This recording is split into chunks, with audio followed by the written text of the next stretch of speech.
শিকানাথ প্রেমানন্দে একবার হরি হরি বল। পিতাই গৌর শিকানাথ প্রেমানন্দে একবার হরি হরি বল। পিতাই গৌর শিকানাথ প্রেমানন্দে একবার হরি হরি বল। সমবেত ভক্তবৃন্দের চরণে আমার কোটি কোটি প্রণাম। আবির্ভাবে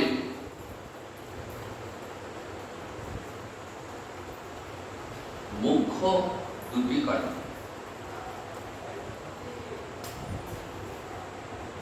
প্রেমরস করিতে প্রেমরস নির্যাস করিতে আস্বাদন।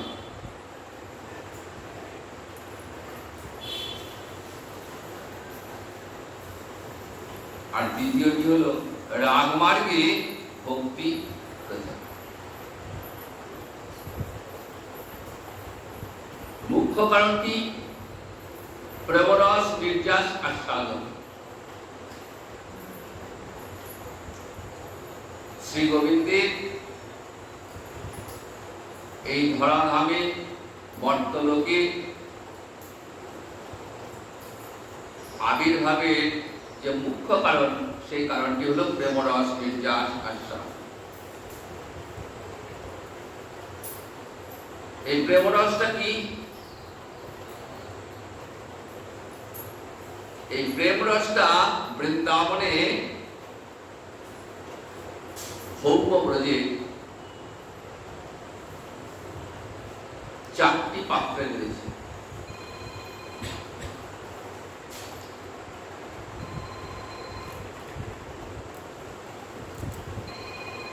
দাস্যরস, বাৎসল্য রস, সখ্য রস এবং মধুর রস।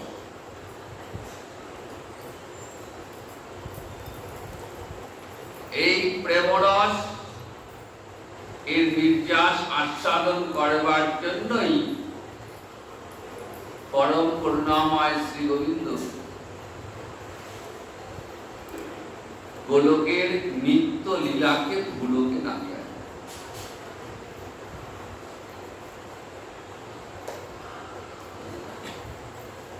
দাস্যরসটা কি?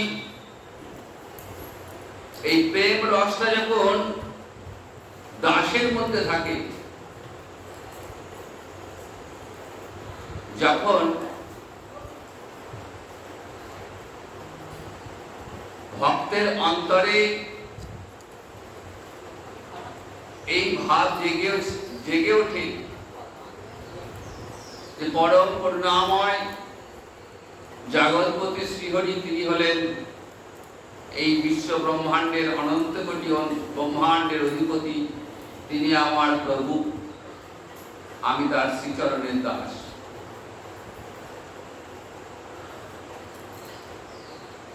এই ভাবটিকে বলা হয় দাস্যরস।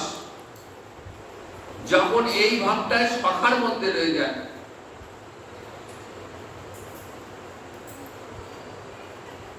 তখন সেটি হয় সখ্য রস। আবার যখন এটি পিতা মাতার মধ্যে সঞ্চারিত হয়, তখন এটি হয় বাৎসল্য রস।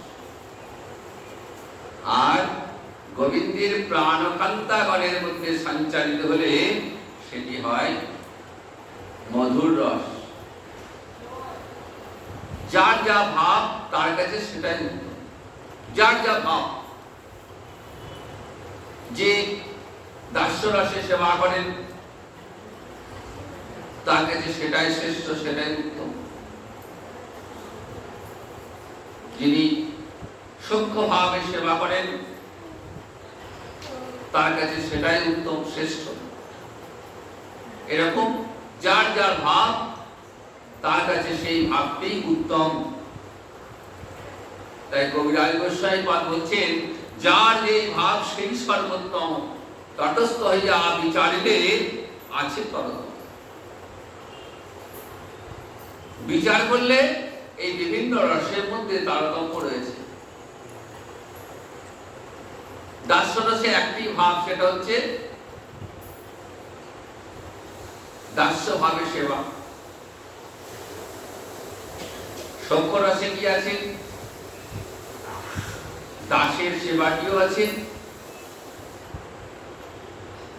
আবার সখ্য রসের ভাবটি রয়েছে। বাৎসল্য রসে দাস্য ভাব রয়েছে, সখ্য ভাব রয়েছে, আবার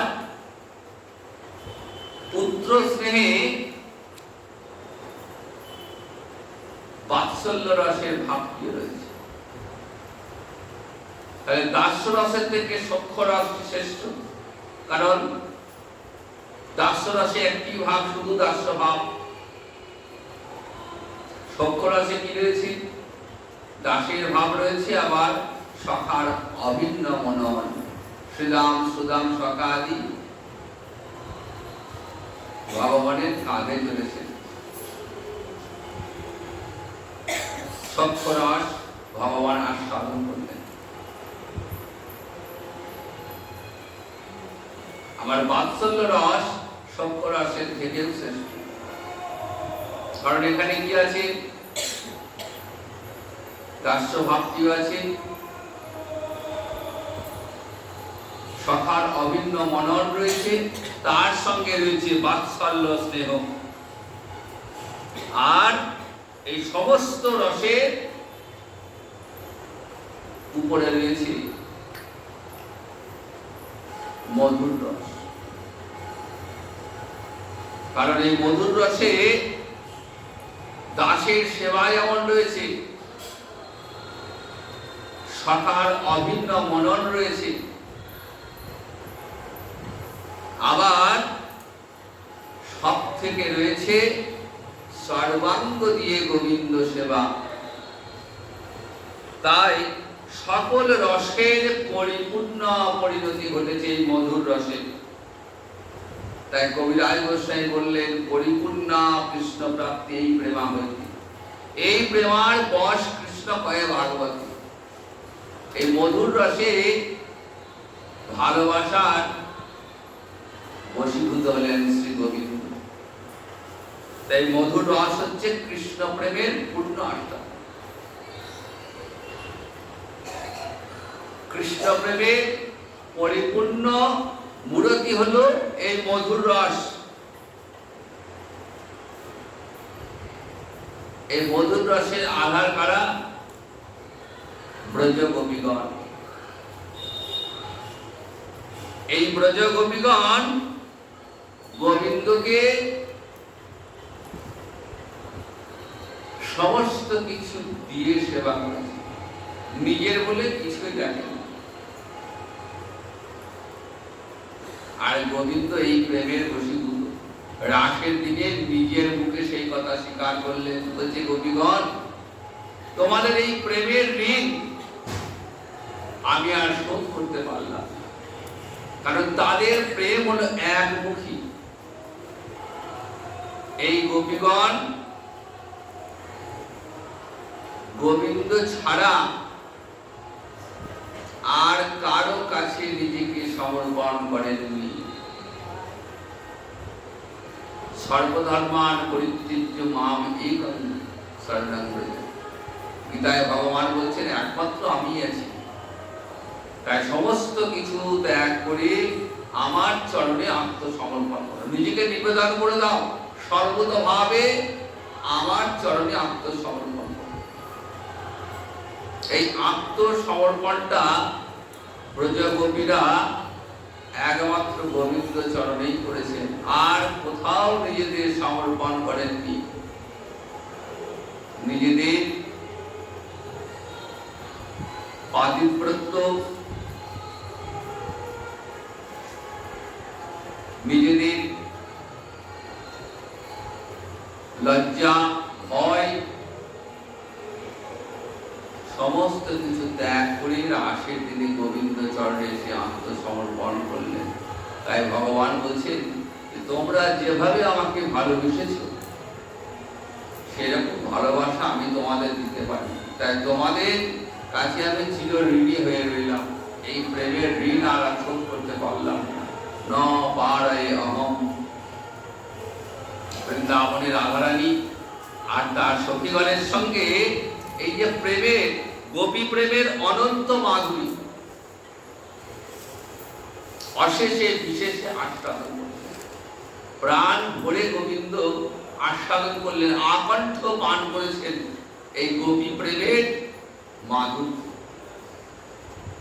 কি নেই এই প্রেমে? পূর্বরাগ থেকে শুরু করে, মান থেকে শুরু করে অভিসার, প্রেম বৈচিত্র্য, প্রেমের প্রতিটি পর্যায় অশেষে বিশেষে আস্বাদন করলেন। এই প্রেমরসের একটি পর্যায় হলো ঝুলন। ঝুলন লীলা।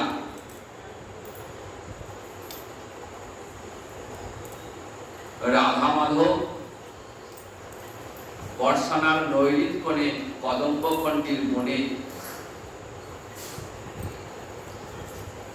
এই ঝুলনে নৃত্য করছে। অশেষে বিশেষে রাধারানীর প্রেম মাধুর্য আস্বাদন করছে। এই লীলাটির নাম ঝুলন লীলা। এটি একটি নৈমিত্তিক লীলা। গোলকে এটা নিত্য কাল ধরে চলছে, তাই নিত্য লীলা। কিন্তু ভুলকে যখন লীলাটি হচ্ছে তখন এটি নৈমিত্তিক লীলা। কখন হচ্ছে? বর্ষাকালের লীলা। বর্ষাকালে বর্ষানায় বৃষভানু রাজনন্দিনী, বৃষভানু রাজা তার আদরের লাডলির জন্য, আদরের কন্যার জন্য কদম্বকণ্ঠীর বনে একটা হিমদোলা প্রস্তুত করেছে। দোলনা সেটা কেমন? অষ্টদলাকৃতি পদ্মের ন্যায়।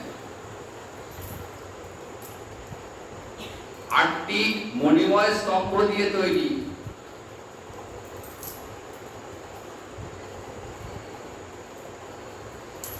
সেই মণিময় স্তম্ভের উপর রয়েছে রত্ন খচিত আচ্ছাদন, বিভিন্ন ফুলে সাজানো, আর রয়েছে অসংখ্য পাটি হিমদোলা। রাধা গোবিন্দ ঝুলবেন, তার সঙ্গে সঙ্গে তার সখীগণ ঝুলবেন, আর অষ্টপ্রধান সখী তারাও ঝুলবেন। ঠিক এইভাবেই বৃষভানু রাজনন্দিনী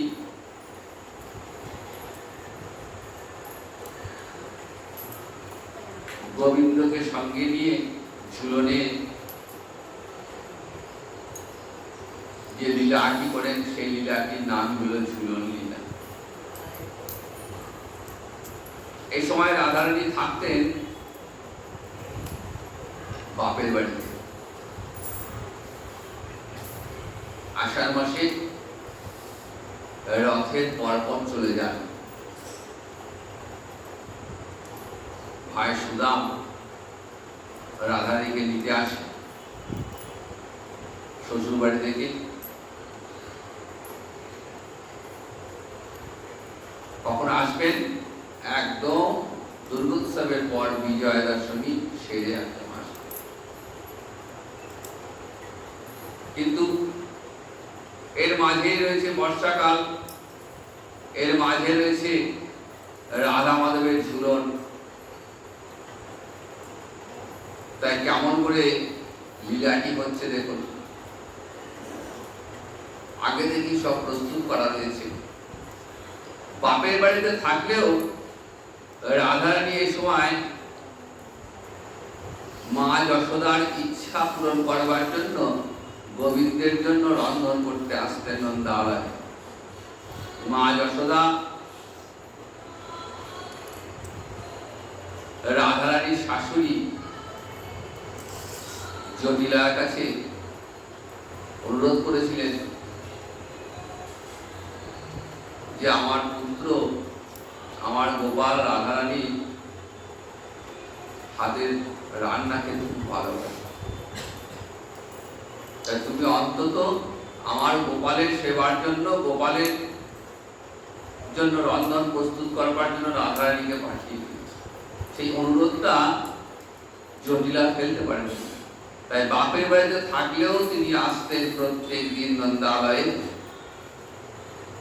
গোবিন্দের সেবার জন্য, রন্ধন করবার জন্য।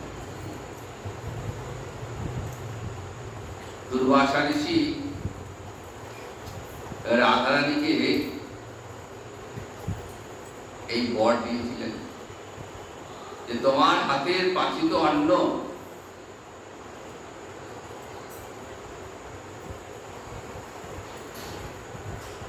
এমন তার স্বাদ হবে, এমন তার আস্বাদন হবে যে স্বয়ং শ্রী গোবিন্দ পর্যন্ত সেই তোমার হাতের রন্ধন গ্রহণ করবে। তাই রাধারানীর হাতের পাচিত অন্ন, ব্যঞ্জনাদি পাওয়ার জন্য গোবিন্দ মুখিয়ে থাকতেন। তাই রাধারানীকে নিত্যদিন আসতে হতো। কে আনতে যেতেন? শ্রীকৃষ্ণের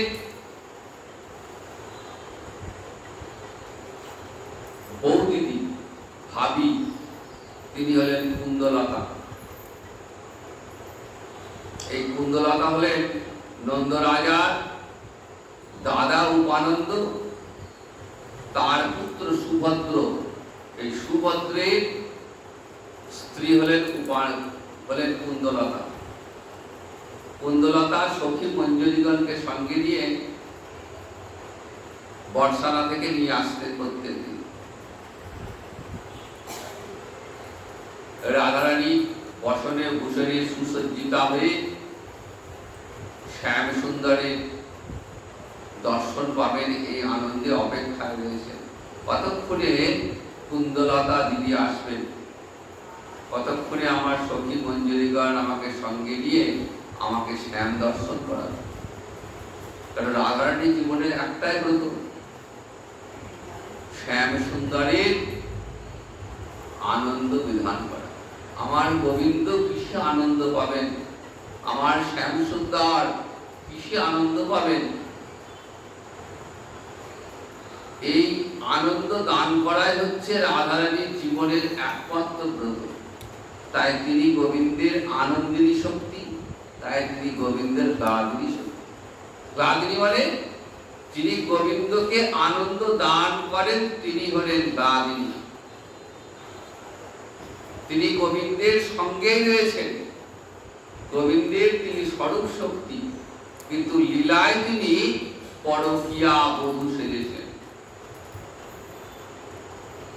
লীলাটি সম্পন্ন করবার জন্য রাধারানী পরকীয়া বধূ সেজেছেন।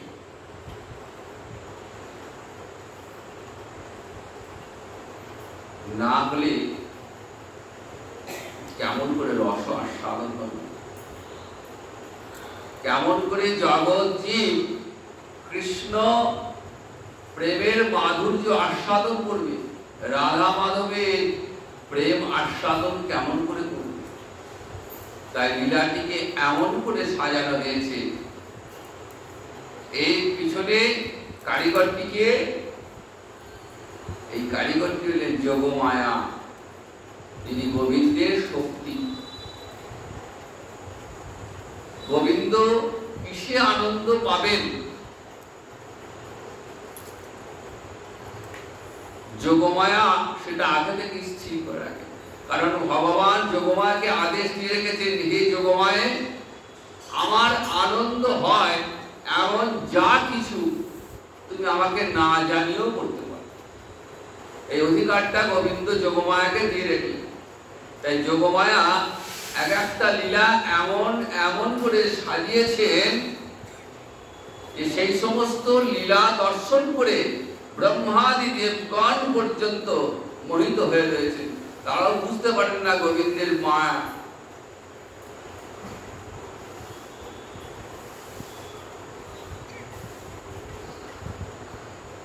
তাই রাধারানী নন্দালয়ে আসবেন। কুন্দলতা দিদি সম্পর্কে রাধারানীর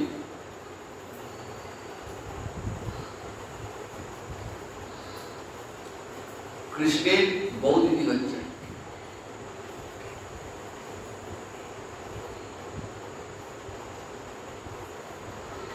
অপেক্ষা করছেন কতক্ষণে আসবে। একবার ঘরের বাইরে যাচ্ছেন আর ভেতর ঢুকছেন, দূর থেকে দেখতে পেয়েছেন কুন্দলতা দিদি আসছেন, সঙ্গে সখীরা। রাধারানী তো আনন্দে ধরে না, এইবার আমার শ্যাম দর্শন হবে।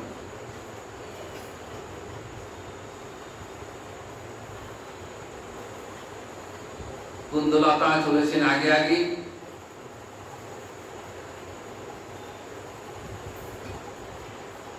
রাধারানী চলেছেন আর সঙ্গে সখীরা রয়েছেন। সখীরা কখনো এগিয়ে চলেছে, দ্রুত যাচ্ছে, আর রাধারানী ওই সুকোমল চরণ তিনি অত দ্রুত পাচ্ছেন না। সখীদের বলছেন, ওরে তোরা একটু আস্তে আস্তে চল, আমি যে পাচ্ছি না, আমার পায়ে লাগা হচ্ছে। আর রাধারানী আসছেন তো, তাই বৃন্দাবনের সমস্ত পুষ্প যাতে রাধারানীর চরণে আঘাত না পায়, তাই পুষ্প রাধারানীর সেবা করবার জন্য মাটির উপর বিছিয়ে রয়েছে, যাতে করে ওই রাধারানীর সুকোমল চরণ যেন আঘাত না নেয়। সখীরা রসিকতা করছেন, বলছে রাধারানী তুই যে বলছিস পায়ে কাঁকড় লাগছে চলতে গিয়ে, কোথায় কাপড়? গোটা রাস্তাতেই তো ফুল বিছানো রয়েছে, পুষ্প বিছানো রয়েছে। আমার কি মনে হয় জানিস, তোর পায়ে কাপড় লাগে, তোর মনে কাপড় লাগছে, তোর শ্যাম কাপড় তোর মনে লেগেছে। এইভাবে নানা রসিকতা করতে করতে করতে করতে এক সময় নন্দালয়ের সামনাসামনি চলে এসে দূর থেকে গোবিন্দ দাঁড়িয়ে আছেন, আমার প্রাণ বধূকে দর্শন করব, আমার রাধারানীকে আমি দর্শন করব। দূর থেকে দাঁড়িয়ে দাঁড়িয়ে দেখছেন, রাধারানী দেখতে পেয়েছেন। কিন্তু সবাই যাতে দেখতে না পায়, তাই সকলের অলক্ষ্যে চোখ বাঁকিয়ে বাঁকিয়ে গোবিন্দকে দর্শন করছে। গোবিন্দ দর্শন করে রাধারানীর স্বাদ যেন পূর্ণ হয় না। ব্রজ গোপীগণ যতবার গোবিন্দকে দেখেন, রাধারানী যতবার গোবিন্দকে দেখেন, ততবার যেন মনে হয় আমি নতুন নতুন ভাবে গোবিন্দকে দেখছি। দুনয়ন দিয়ে দেখে সেই আশা বেড়ে না। যে দিবে কৃষ্ণানন্দ তার করে দুনয়ন, কেন বিধি কেন অবিচার। বিধাতাকে বলছে, এ তোমার কেমন বিচার?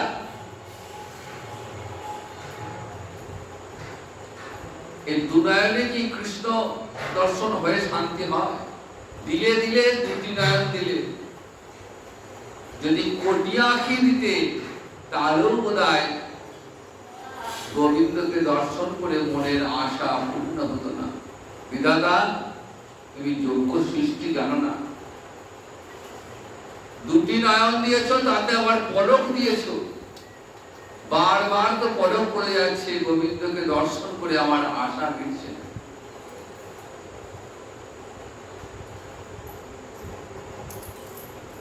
কাছাকাছি চলে আসছেন, রাধারানী মনের ইচ্ছা আমি একটু দেরি করে যাবো, যাতে করে আমার গোবিন্দকে আমি বেশি করে দর্শন করতে। তা একটা ছল করলেন, সখীদের অলক্ষ্যে গলায় যে মূল্যবান মুক্তোর মালা ছিল না, সে মালাটা ছিঁড়ে ফেলেছে, ইচ্ছে করে ছিঁড়ে মাটিতে ছড়িয়ে দিয়েছে। সখীদের বলছে, দেখ দেখ সখী, আমার মালাটা ছিঁড়ে পড়ে গেল, মুক্তগুলো সব ছড়িয়ে গেল, তোর একটু পুড়িয়ে দে। সখীরা মুক্তগুলো একটা একটা করে খুঁজে খুঁজে তুলছে অনেকটা সময়। আর এই সুযোগে রাধারানী শ্যাম সুন্দরকে প্রাণ ভরে দর্শন করছে। একটা সময় নন্দালয়ের মূল ফটকে রাধারানী মাথায় ঘোমটা টেনেছেন। সখীদের বলছেন, ওই দরজায় তো গোবিন্দ রয়েছেন, আমি ওইদিকে যাব না, আমরা অন্য দরজা দিয়ে প্রবেশ করব। সখীরা বলছে, না না, আমরা ওই দিকেই যাব। রাধারানী লজ্জায় সামনাসামনি তাকাতে পারছেন না, ঘোমটার আড়ালে গোবিন্দকে দর্শন করছেন, আর গোবিন্দ দরজার আড়াল থেকে রাধারানীকে দর্শন করছে। এইভাবে একটা সময় নন্দালয়ে প্রবেশ করলেন। ধনিষ্ঠা সখী অপেক্ষা করছেন, অনেকটা দেরি হয়ে গেছে।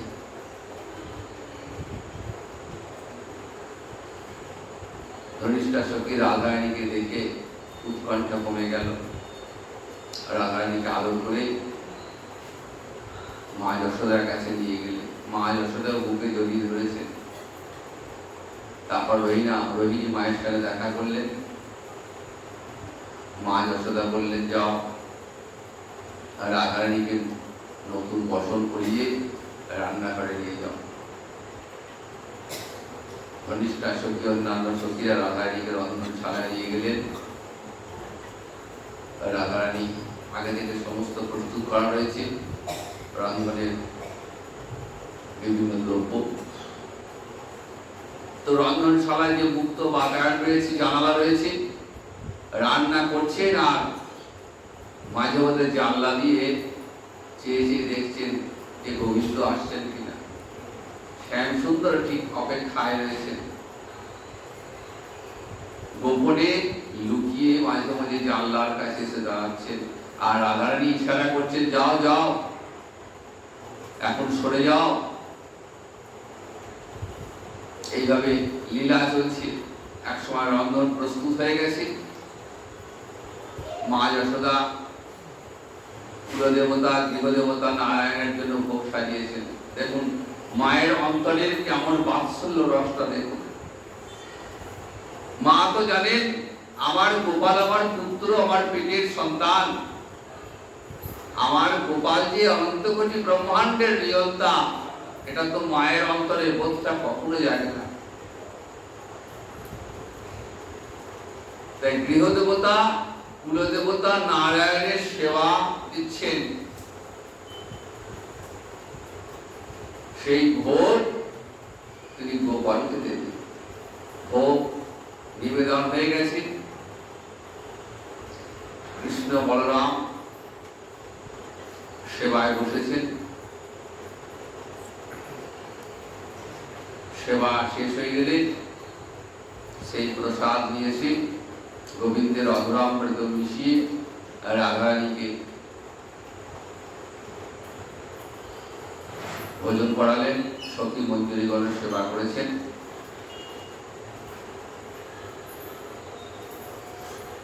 এইবার সেবা শেষ করে যোগপীঠে মিলন। 3 বার মিলন হয়, একবার প্রাতে, একবার মধ্যাহ্নে, একবার রাতে।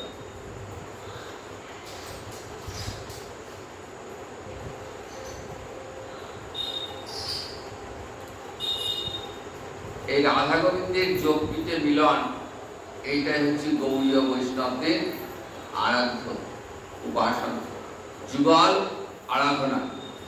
রাধা গোবিন্দের যুগল আরাধনা, এটাই হচ্ছে বৈষ্ণব গৌড়ীয় বৈষ্ণবদের ভজন। রাধা মাধব যুগলে রয়েছেন, সেই যুগল মূর্তি দর্শন করতে করতে, গুরুদেবের মন্ত্র জপ করতে করতে, এই যুগল রূপ দর্শন করতে করতে গুরু মন্ত্র ভজন করতে হয়। এটা হচ্ছে গৌড়ীয় বৈষ্ণবদের সাধন।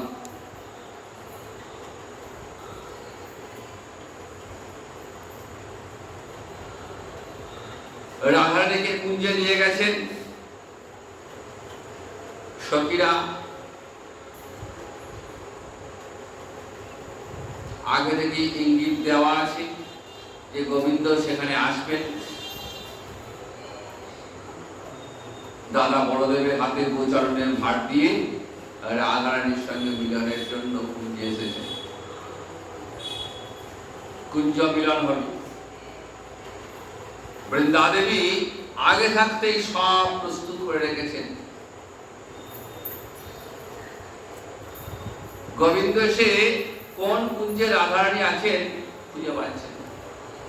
সখীদের বলছেন, হ্যাঁ গো, তোমরা জানো আমার প্রাণেশ্বরী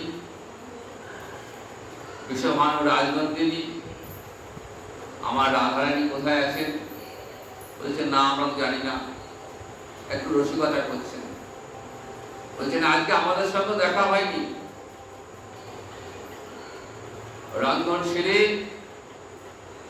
আবার ফিরে যেতেন বিশ্বভানুপুরে, সেখান থেকে আবার গোবিন্দ মিলনের জন্য আসতেন এই ঝুলনে। বর্ষানায় নৈরিত বনে কদম্বখণ্ডির বনে মিলন হয়। গোবিন্দ সেই মিলনের আকাঙ্ক্ষায় রাধারানী দর্শনের জন্য খুঁজে বেড়াচ্ছেন, কোথায় আমার রাধারানী।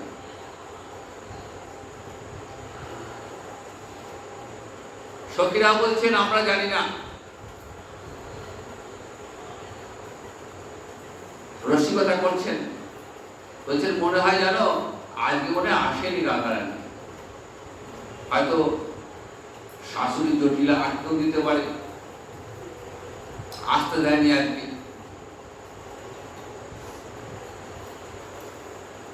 গোবিন্দের মুখটা ছোট হয়ে গেছে। আবার বলছেন, আর না হলে মা কীর্তিদা হয়তো আসতে দেয়নি, এমনও হতে পারে। এইভাবে গোবিন্দকে ভয় দেখাচ্ছেন। একসময় সখিয়া বললেন, একটা কাজ করো, রাধারানীর নাম জপ করো। শাস্ত্রে শুনেছি যে নামের চেয়ে নামের কিন্তু আরো বেশি। নামে কৃষ্ণের চেয়ে নাম কৃষ্ণ অনেক বেশি ফল দেয়। ঠিক তেমনি নামের থেকে নামের মহিমা অনেক বেশি। রাধারানীকে পেতে গেলে রাধারানীর নাম জপ করো।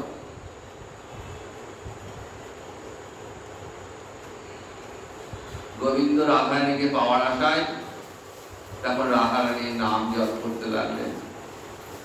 জপ করছেন, মনে মনে জপ করছেন। ওই গো, কতক্ষণ ধরে জপ করলাম, এখনো যেন আসছে না। সখীরা আর প্রশ্নটা করলেন, দেখো আমার মনে হয় তোমার কোনো নামাপরাধ হয়েছে। নামাপরাধ? হ্যাঁ, নামাপরাধ হয়েছে। তুমি নিশ্চয়ই রাধারানীর কথা চিন্তা করতে করতে আরো অন্য কারো কথা ভাবছিলে। নিশ্চয়ই চন্দ্রাবলীর কথা ভাবছিল। আর 100টি মঞ্জিল চন্দ্রাবলী।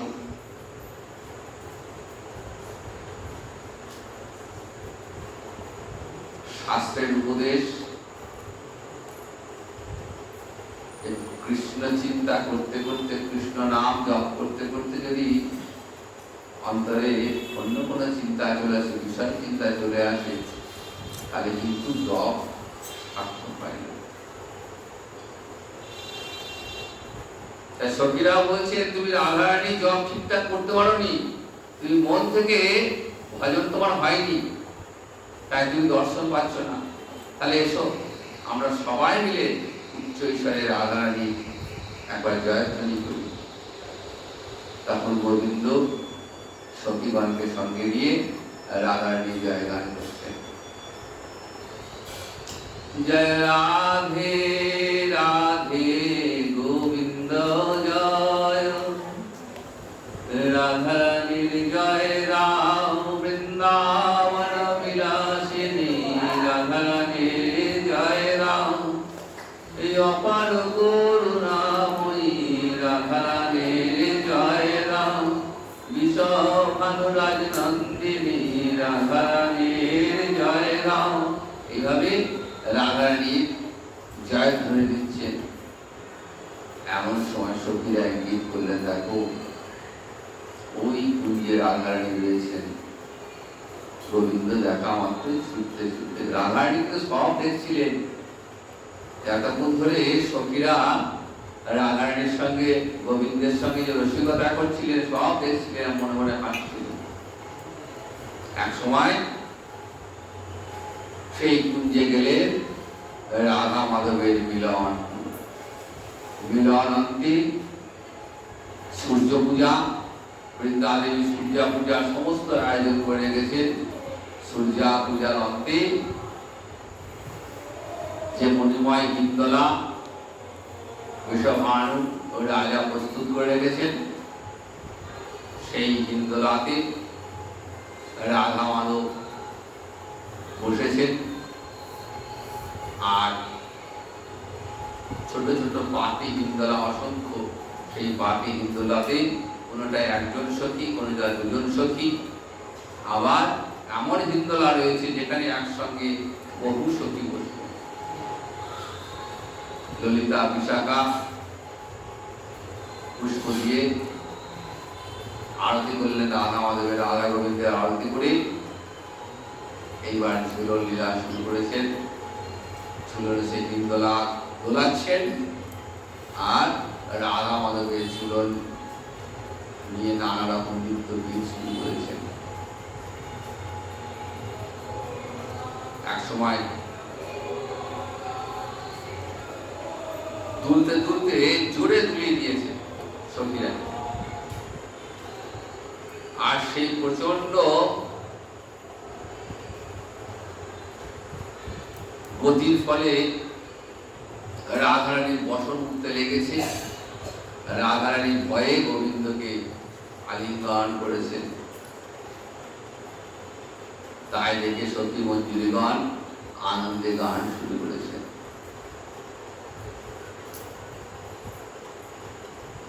এইভাবে 13 দিন ধরে এই ঝুলন লীলাটি সম্পন্ন হয়। শুক্লপক্ষের তৃতীয়া থেকে শুরু হয়, শেষ হয় পূর্ণিমার দিনে। যেহেতু বর্ষাকালের লীলা,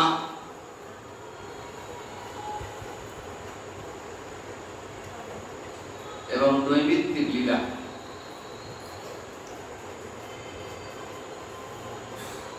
যখন তিনি ভুলোকে লীলা করছেন তখন এটি নৈমিত্তিক লীলা। আর 5টা লীলার মতোই বর্ষাকালে শ্রাবণ মাসে এই লীলাটি সম্পন্ন হয়।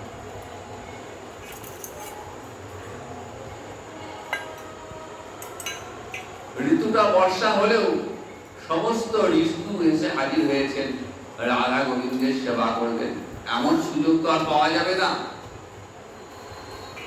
তাই সমস্ত উদ্যান নানাবিধ ফুলে উদ্ভাসিত হইতেছে।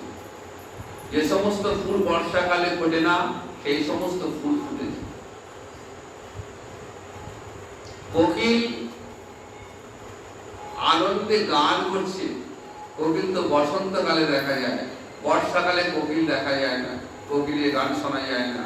কিন্তু কি আশ্চর্য, আজ গোবিন্দের সেবা করবার জন্য কোকিলও আনন্দে সেবা করছে।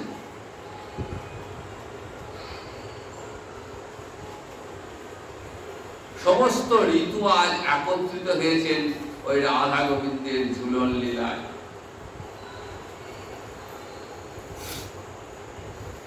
এই রাধা গোবিন্দের ঝুলন লীলাকে স্মরণ করে গৌড়ীয় বৈষ্ণবগণ গৌর গদাধরের ঝুলন লীলাও পালন করে থাকে। শিবাসঙ্গনে হিন্দোলায় গৌর গদাধরকে একসঙ্গে বসিয়ে ভক্তবৃন্দ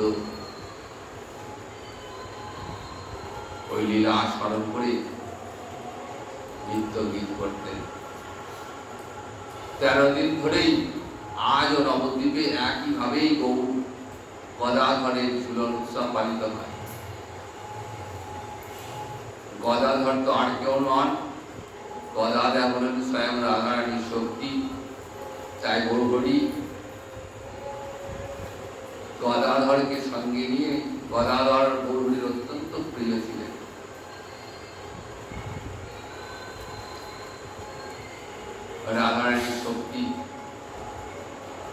সেই গৌর গদাধরের ঝুলন লীলা 13 দিন ব্যাপী শুরু হয়েছে, চলছে এখন।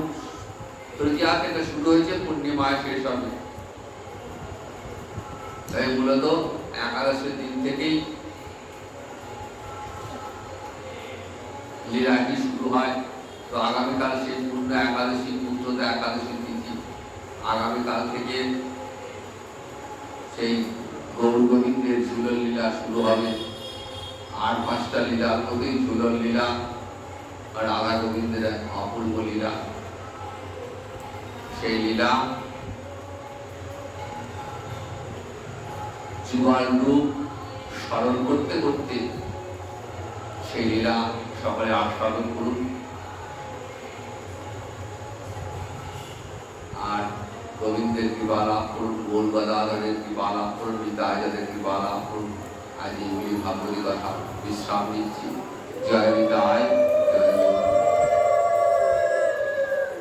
জয় জয় রাধে কৃষ্ণ গোবিন্দা, জয় জয় রাধে কৃষ্ণ গোবিন্দা, জয় জয় শ্যাম সুন্দর মদন মোহন বৃন্দাবন চন্দ্র, জয় জয় শ্যাম সুন্দর।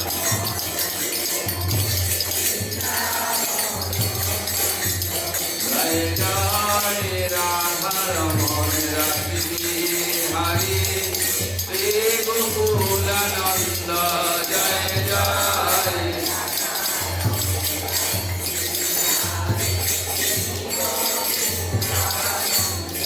জয় জয় রাধা কান্ত রাধা বিনোদ, জয় রাধে গোবিন্দ, জয় জয়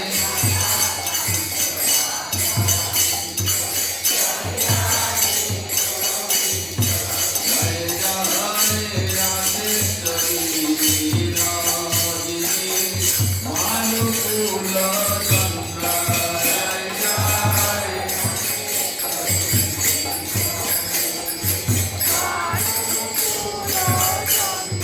জয় জয় ললিতা বিশাখায়ারি যত যোগী বৃন্দ, জয় জয়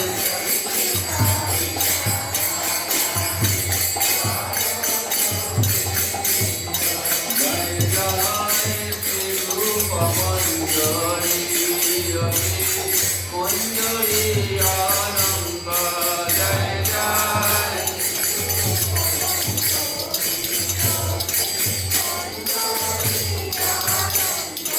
জয় জয় পৌর্ণমাসি কুন্দলতা, জয় মীরা বৃন্দা,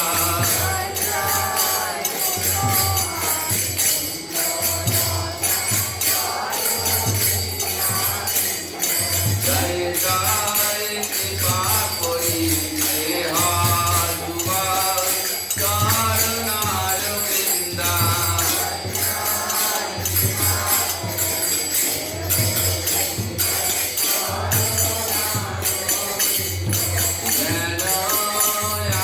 পারি দয়া